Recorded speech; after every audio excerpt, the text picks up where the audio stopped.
தமிழக விவசாயிகளுக்கு கூட்டுறவு பயிர்க்கடன் வழங்க 17,500 கோடி ரூபாய் இலக்கு நிர்ணயிக்கப்பட்டுள்ளதாக வேளாண் பட்ஜெட்டில் தெரிவிக்கப்பட்டுள்ளது. 2024-25 அரவை பருவத்துக்கு கரும்பு வழங்கிய உழவர்களுக்கு சிறப்பு ஊக்கத்தொகையாக கரும்பு டன் ஒன்றுக்கு 349 ரூபாயாக உயர்த்தப்படும். இதற்காக 297 கோடி ரூபாய் நிதி ஒதுக்கீடு செய்யப்படும் என்று தமிழக வேளாண் பட்ஜெட்டில் அறிவிக்கப்பட்டுள்ளது.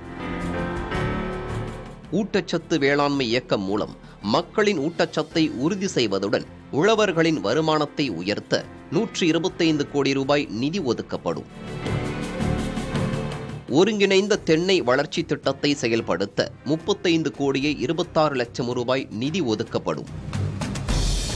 கோடைக்கால பயிர் திட்டத்தில் பயறு வகைகள், எண்ணெய் வித்துக்கள், காய்கறிகளை ஏப்ரல் மே மாதங்களில் சாகுபடி செய்ய 10 கோடியே 50 லட்சம் ரூபாய் ஒதுக்கப்படும்.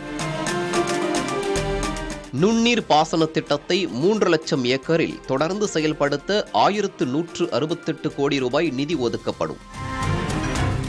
வெங்காய விளைச்சல் குறையும் காலங்களில் வரத்தை உறுதி செய்ய 36,000 மெட்ரிக் டன் அளவுக்கு வெங்காய சேமிப்பு கூடங்கள் அமைக்க 18 கோடி ரூபாய் நிதி ஒதுக்கப்படும். உழவர்கள் நிலையான வருவாய் ஈட்டும் வகையில் மலர் சாகுபடியை ஊக்குவிக்க 8 கோடியே 51 லட்சம் ரூபாய் நிதி ஒதுக்கப்படும்.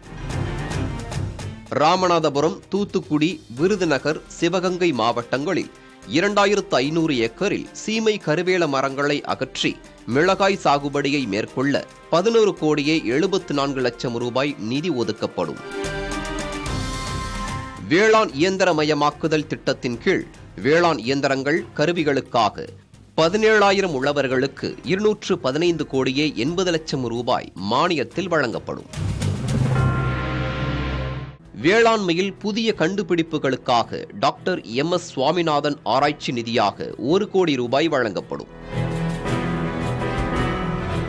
உழவர்களின் குறுகிய கால கடன் தேவைகளுக்கு 3,000 கோடி ரூபாய் மூலதன கடன் வழங்கப்படும். தமிழக விவசாயிகளுக்கு கூட்டுறவு பயிர்க்கடன் வழங்க 17,500 கோடி ரூபாய் இலக்கு நிர்ணயிக்கப்பட்டுள்ளதாகவும் வேளாண் பட்ஜெட்டில் தெரிவிக்கப்பட்டுள்ளது. காவிரி படுகை மாவட்டங்களில் ஆறுகள், வாய்க்கால்கள், கால்வாய்களை தூர்வாருவதற்கு 120 கோடி ரூபாயில் 1071 பணிகள் மேற்கொள்ளப்படும். ஊரக பகுதிகளில் உள்ள ஏழை மகளிருக்கு நாட்டுக்கோழி பண்ணைகள் அமைக்க 6 கோடி ரூபாய் நிதி ஒதுக்கப்படும். 5,000 சிறிய அளவிலான பால் பண்ணைகள் அமைத்திட தமிழக அரசின் 4% வட்டி மானியம் வழங்கப்படும்.